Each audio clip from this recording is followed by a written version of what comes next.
নমস্কার, তোমাদের প্রত্যেককে স্বাগত জানাই ক্র্যাক ডাব্লিউবি এক্সাম ইউটিউব চ্যানেলে। তোমাদের আপকামিং বাঁকুড়া কোটের গ্রুপ ডি এবং এলডিসি পরীক্ষাকে টার্গেট করে জিকের যে প্র্যাকটিস সেটের ক্লাসগুলো আসছে, আজকে তার 4 নম্বর সেট নিয়ে চলে এলাম।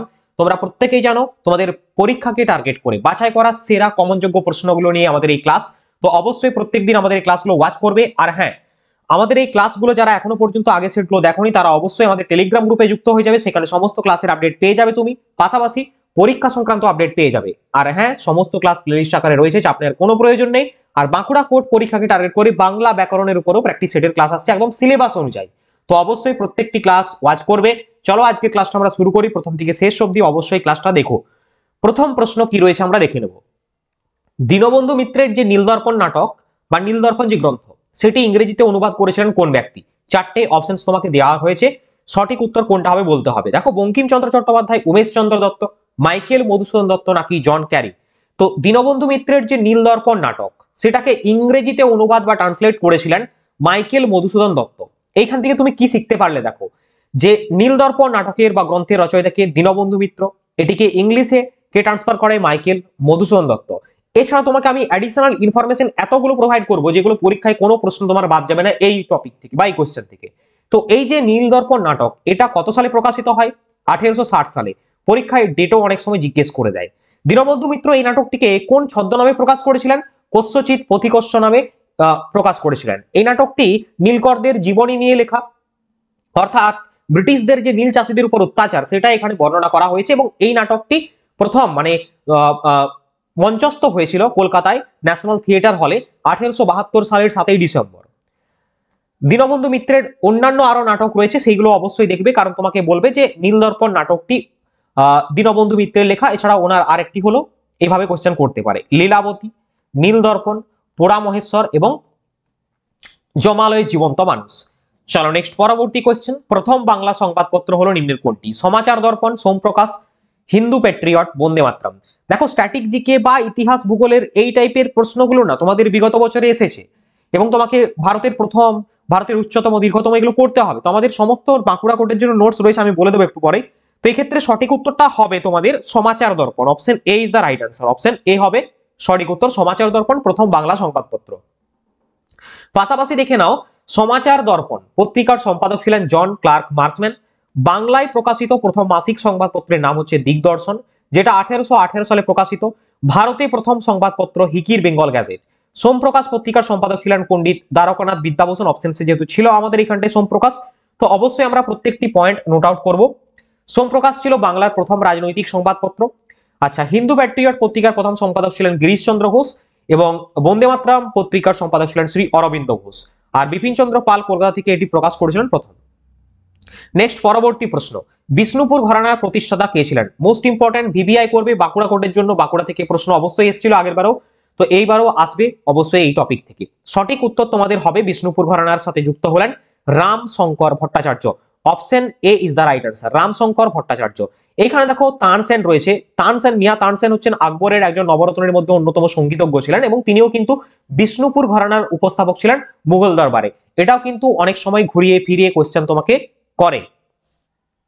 আমরা ডিটেলসে অবশ্যই দেখে নেব। দেখো, বিষ্ণুপুর ঘরানা ভারতীয় শাস্ত্রীয় সঙ্গীতের একটি ঘরানা, এবং ঐতিহাসিকরা মনে করেন তানসেনের বংশধর ওস্তাদ বাহাদুর খানের শিষ্য পণ্ডিত রামশঙ্কর ভট্টাচার্য বিষ্ণুপুর ঘরানার প্রতিষ্ঠাতা।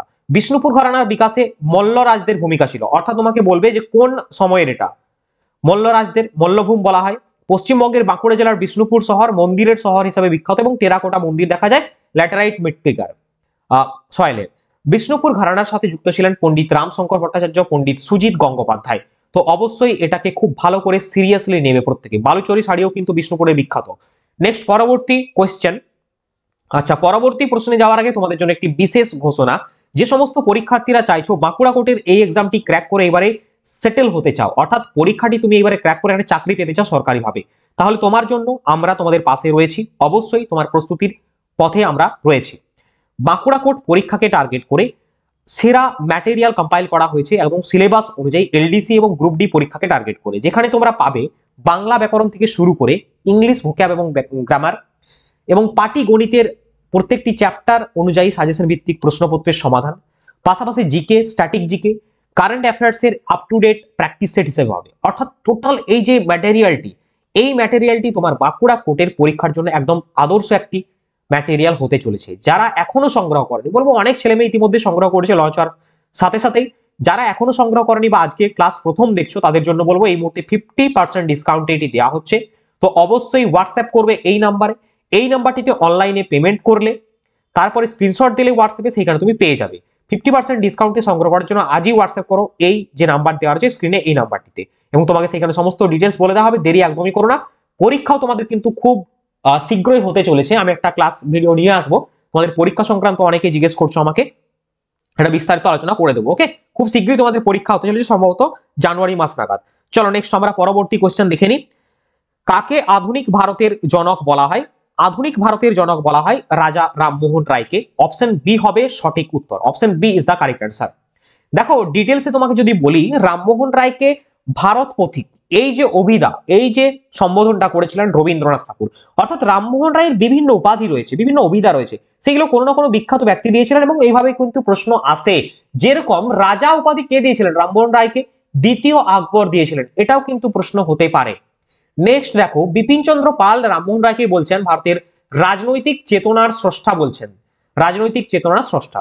1815 খ্রিস্টাব্দে ভারতের নবজাগরণের অন্যতম পথিকৃৎ রাজা রামমোহন রায় আত্মীয় সভা প্রতিষ্ঠা করেছেন এবং 1821 সালে তিনি বাংলায় সংবাদ কৌমুদী পত্রিকারও প্রকাশক। 1822 সালে অ্যাংলো হিন্দু স্কুল প্রতিষ্ঠা করেন, যেটা পরবর্তী ক্ষেত্রে বেদান্ত কলেজ নামে পরিচিত, এবং 1828 সালে ব্রাহ্ম সভা প্রতিষ্ঠা করেন তিনি ফার্সি ভাষায় তুহাফাতুল মুহাইদ্দিন রচনা করেছিলেন এবং ইংরেজিতে পারসেপ্ট অফ জেসাস রচনা করেছিলেন। তাহলে এতগুলো ইনফরমেশন তুমি একটা প্রশ্নের মাধ্যমে জানতে পারলে, শুধুমাত্র নো কারণ সিঙ্গেল যে তুমি এমসিকিউ সলভ করছো এরকমটা নয়, কিন্তু আমাদের ক্লাস মানে অনেক স্ট্যান্ডার্ড ক্লাস এবং রাখা হয় সেটা, এটা আমি বলছি না, তোমরা দেখতেও পাচ্ছ, স্টুডেন্টও আমাদের বলছে। ওকে, কারণ এইভাবে এমসিকিউ সলভ করে তুমি যদি করো না, তোমার কিন্তু একটা সময় তুমি যখন 30টা 40টা ক্লাস করবে, হিউজ ইনফরমেশন গ্যাদার হবে এবং সেই প্রশ্নগুলোই তোমার পরীক্ষার জন্য মোস্ট ইম্পর্টেন্ট। ওকে, চলো নেক্সট পরবর্তী কোশ্চেন। ম্যান বুকার পুরস্কার জয়ী প্রথম ভারতীয় মহিলার নাম কি? ম্যান বুকার পুরস্কার জয়ী প্রথম ভারতীয়, তোমাদের বললাম না যে প্রথম ভারতীয়, প্রথম পুরুষ, মহিলা, উচ্চতম, দীর্ঘতম ন্যাশনাল পার্ক, টাইগার রিজার্ভ, এই টাইপের কোশ্চেন স্ট্যাটিক জিকে থেকেও আসে তোমাদের অনেক। তো আমাদের ওই যে নোটস বললাম ওইখানে সমস্ত কিছুই রয়েছে, চাপ নেওয়ার কিছু কারণ নেই। ওকে, সমস্ত কিছু তুমি পেয়ে যাবে একসাথে এক জায়গায়। অরুন্ধতী রয় হবে সঠিক উত্তর, option B is the right answer. Man Booker পুরস্কার জয়ী প্রথম ভারতীয় মহিলা অরুন্ধতী রয়। কিসের জন্য পেয়েছিলেন, কেন পেয়েছিলেন, আমরা পুরো বিষয়টা বলে দেবো এখানে। দেখো, ম্যান বুকার পুরস্কার জয়ী প্রথম ভারতীয় মহিলা হচ্ছে অরুন্ধতী রায়। 1997 সালে তিনি তার যে লিটারেচার উপন্যাস, যে Nobel god of small things, তার জন্য তিনি এই পুরস্কারটা পেয়েছিলেন। বুকার পুরস্কার প্রত্যেক বছর দেওয়া হয়, 1969 সালে প্রথমবার দেওয়া হয়েছিল এবং ভিএস নাইপাল ছিলেন প্রথম ভারতীয় যিনি এই বুকার পুরস্কার পেয়েছিলেন। বার্নিস রুবেন্স হলেন প্রথম মহিলা যিনি ওয়ার্ল্ডের দিক থেকে 1970 প্রথম পেয়েছিলেন এই পুরস্কার।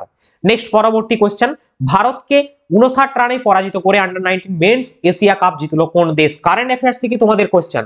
দেখো, এই যে কারেন্ট অ্যাফেয়ার্স এর একদম লেটেস্ট আমি অনেক কিছু কোশ্চেন অ্যাড করছি, আমাদের সেটের মধ্যেও কিন্তু আপডেটেড কারেন্ট অ্যাফেয়ার্স রয়েছে। তো সঠিক উত্তরটি তোমাদের হবে Bangladesh is the right answer, option B হবে সঠিক উত্তর। আন্ডার-19 মেন্স এশিয়া কাপ জিতলো বাংলাদেশ ভারতকে 59 রানে পরাজিত করে। নেক্সট কোশ্চেন, বর্তমানে নিরাপত্তা কাউন্সিলের স্থায়ী সদস্য সংখ্যা কত? 5, 7, 8 নাকি 10? সঠিক উত্তরটা তোমাদের হবে option A, 5 is the correct answer. নিরাপত্তা কাউন্সিল বা সিকিউরিটি কাউন্সিলের স্থায়ী সদস্য সংখ্যা 5 এবং অস্থায়ী সদস্য সংখ্যা 10। অর্থাৎ তোমাকে যদি বলা হয় যে টোটাল মেম্বার, তাহলে কিন্তু 15 হবে, টোটাল মেম্বার 15 হবে। বাট আমাকে যেহেতু বলেছে এখানে স্থায়ী সদস্য 5টি দেশ হয়ে যাবে সঠিক উত্তর। প্রত্যেকে নামগুলো দেখে নেবে কারণ তোমাকে বলবে যে কোনটি স্থায়ী সদস্য নয়, এইভাবে কোয়েশ্চেন করতে পারে। তো ইউএন যে সিকিউরিটি কাউন্সিল রয়েছে, সিকিউরিটি কাউন্সিল, সেখানে 15 মেম্বার রয়েছে। 5টি সদস্য দেশ চীন, ফ্রান্স, রাশিয়ান ফেডারেশন, যুক্তরাজ্য এবং মার্কিন যুক্তরাষ্ট্র, আর 10টি অস্থায়ী সদস্য। এর হেডকোয়ার্টার হচ্ছে নিউ ইয়র্ক সিটিতে। অপশন এ হলো সঠিক উত্তর। চলো নেক্সট পরবর্তী প্রশ্ন, একটি দাবার বোর্ডে মোট কতগুলি ঘর রয়েছে? তো একটি দাবার বোর্ডে মোট যে ঘরের সংখ্যা সেটা হচ্ছে 64, অপশন সি হবে সঠিক উত্তর। এটা রিসেন্ট এক্সামে আসা কোশ্চেন, তোমাদের সেইভাবে কিন্তু আমরা ফলো আপ করছি যাতে পরীক্ষায় তোমরা কমনটা বেশি করে পাও। নেক্সট দেখো, একটি দাবার যে 64 যে বর্গক্ষেত্রের স্কয়ার রয়েছে, যার মধ্যে 32 হচ্ছে সাদা এবং বাকি 32 কালো। আমি এটা দেওয়ার কারণ, এটাও একটা বিগত বছরের প্রশ্ন এসেছিল যে কয়টি সাদা রঙের বক্স থাকে, এভাবে কিন্তু প্রশ্ন আসে। 32টি, আর 32টি হচ্ছে কালো রঙের বক্স, মানে স্ট্যান্ডার্ড যে দাবা বোর্ড রয়েছে সেইখানে। ওকে, ক্লাসটা কেমন লাগছে প্রত্যেকে জানাবে কিন্তু কমেন্ট করে। চলো নেক্সট পরবর্তী প্রশ্ন, বলো নো স্পিন কোন খেলোয়াড়ের আত্মজীবনী? নো স্পিন কোন খেলোয়াড়ের আত্মজীবনী? আর হ্যাঁ, যদি ভালো লাগে লাইক তো করবেই, পাশাপাশি তোমরা এই যে ক্লাসটা দেখছো তোমার বন্ধুদের সাথে হোয়াটসঅ্যাপ গ্রুপ, ফেসবুক গ্রুপ আর টেলিগ্রাম গ্রুপে প্রচুর প্রচুর পরিমাণে শেয়ার করে দেবে। একটু প্লিজ এটুকু সাপোর্ট করো আমাকে, আমি তোমাদের থেকে এইটুকু চাইবো, আমার নোটস নিতে হবে না তোমাকে, ঠিক আছে? তুমি এটুকু হেল্প করে দাও। আর যদি তোমার মনে হয় যে আমি চাকরিটা ক্র্যাক করতে চাই এবার, তাহলে তুমি নিতে পারো। ওকে, নেক্সট দেখো নো স্পিন, এটা কোন খেলোয়াড়ের আত্মজীবনী? সঠিক উত্তরটি হবে নো স্পিন, এটা হচ্ছে সেন ওয়ানের আত্মজীবনী। Option C is the right answer. তোমরা কি বলতে পারবে সেন ওয়ান কোন দেশের ক্রিকেটার? এটা আমাকে বলো। চলো নেক্সট আমরা দেখে নেবো বিখ্যাত খেলোয়াড়দের আত্মজীবনী দেখবো। কপিল দেবের হচ্ছে straight from the heart, Sachin তেন্ডুলকারের প্লেইং ইট মাই ওয়ে, আর সৌরভ গাঙ্গুলি হচ্ছে century is not enough, a century is not enough, Sunil গাভাস্কারের সানি ডেজ, খুব ভালো করে দেখবে এখানটায়। যুবরাজ সিং এর the test of my life, Abhinav Bindra a shot at history, ধ্যানচাঁদের গোল, মেরি কমের আনব্রেকেবল, পিটি উষার হচ্ছে গোল্ডেন গার্ল। তোমাদের বিখ্যাত খেলোয়াড়দের আত্মজীবনী বিভিন্ন ফিল্ড থেকে, ফুটবল হতে পারে, ক্রিকেট হতে পারে, বা শুটিং হতে পারে, প্যারাঅলিম্পিক হতে পারে, জেভলিন হতে পারে, বিভিন্ন ফিল্ড থেকে বিভিন্ন পার্সোনালিটি রয়েছে, তাদের আত্মজীবনী রয়েছে, সেগুলো কিন্তু পরীক্ষাতে আসে কোশ্চেন। নেক্সট পরবর্তী প্রশ্ন, 2027 ক্রিকেট বিশ্বকাপ হতে চলেছে কোন দেশে? দেখো 2027 যে ক্রিকেট ওয়ার্ল্ড কাপ হবে, আইসিসি ওয়ার্ল্ড কাপ, সেইখানে তিনটে দেশেই হবে, দক্ষিণ আফ্রিকা, জিম্বাবুয়ে এবং নামিবিয়া। তাহলে স্যার উত্তর কোনটা হবে? উত্তর হবে অপশন ডি। দেখো উপরের সবগুলোই, তাহলে option D is the right answer. Next পরবর্তী আমরা দেখে নেব, পরবর্তী প্রশ্ন কি রয়েছে। জেলেপলা গিরিপথ, ভূগোল থেকে প্রশ্ন তোমাদের। জেলেপলা গিরিপথটা রয়েছে কোথায়?